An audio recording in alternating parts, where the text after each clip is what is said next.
মূল রোজাই হইল বিরত থাকা কিসের থেকে? সোজা কথা, খারাপ কাজ থেকে। যে কাজ করলে মানুষের ক্ষতি হবে, আমার নিজের দেহের ক্ষতি হবে, সেই কাজ থেকে বিরত থাকার নামই হইল রোজা। চোখ দিয়ে খারাপ কিছু না দেখা, এটা হইল রোজা। কান দিয়ে খারাপ কথা না শোনা, এটা হইল রোজা। কান দিয়ে গীবত না শোনা, মুখ দিয়ে গীবত না করা, এটা হইল রোজা। মুখ দিয়ে কারো বিরুদ্ধে না বলা, এটা হইল রোজা। সুদ না খাওয়া, ঘুষ না খাওয়া, এটা হইল রোজা। তাহলে আমরা কোন রোজা রাখতেছি? যে গালি গালাজ, মারামারি, হানাহানি, কোবাকুবি, হিংসা, নিন্দা রোজা রেখে রহিম শাহ বাবার মাজারে আশ্চর্য হইলাম, হা কারবালা দেখি নাই আমরা, কিন্তু রহিম শাহ বাবার মাজারে আগুন জ্বালিয়ে দিয়ে ওরা মাগরিবের নামাজ পড়তেছে। তাইলে ওই যে সীমা, ওই যে ইয়াজিদ হুসাইনের মাথা প্লেটের মধ্যে রেখে যাইয়া কি করছে? আসরের নামাজ পড়ছে। সেই প্রমাণ দিনাজপুর গুণাঘাট রহিম শাহ বাবার মাজারে দেখলাম আমরা, যে আগুন জ্বালিয়ে দিয়ে ওরা নামাজ পড়ে। আর আপনাদের কাছে প্রিয় দেশবাসী, আপনাদের বিবেকের কাছে একটা বিচার রেখে গেলাম, এই যারা এই ওলি আল্লাহর বিরুদ্ধে করতেছে, দেখিয়েন তাদের চরিত্র। তারা আসলে কি ইমানদার মুমিন? মুমিন কখনো কাউকে গালি দেয় না, ইমানদার কখনো কারো ক্ষতি করে না। তাইলে তারা কারা? তারাই হলো ইয়াজিদের বংশ। ইয়াজিদে নামাজও পড়ছে, রোজাও রাখছে, মানুষের ক্ষতি করছে, দর্শন করছে, লুট করছে, মানুষকে হত্যা করছে, হাসান হুসাইনকে হত্যা করছে।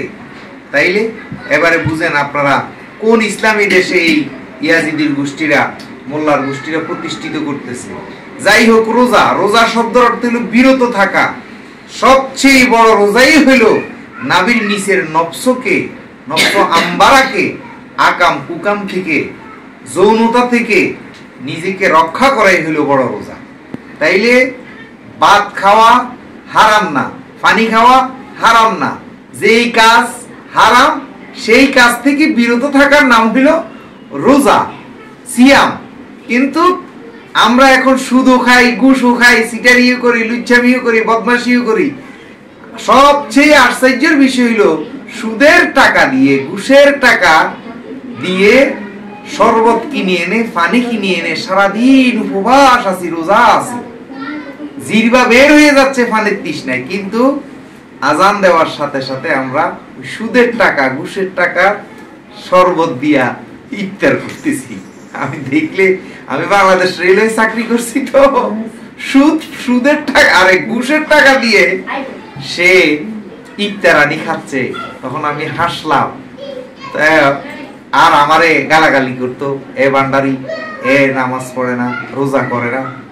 আর সে অথচ ঘুষের টাকা দিয়ে ইফতার করতেছে আর আমারে গালাগালি করে। যাই হোক, তাহলে রোজা কি, এটা আরো গভীর বিষয় আছে, সেগুলো মিডিয়ার সামনে বলা যাবে না, একজন ভালো গুরু থেকে জেনে নেবেন। ধন্যবাদ। তাহলে মূল রোজাই হইল বিরত থাকা কিসের থেকে? সোজা কথা, খারাপ কাজ থেকে। যে কাজ করলে মানুষের ক্ষতি হবে, আমার নিজের দেহের ক্ষতি হবে, সেই কাজ থেকে বিরত থাকার নামই হইল সিয়াম। ধন্যবাদ।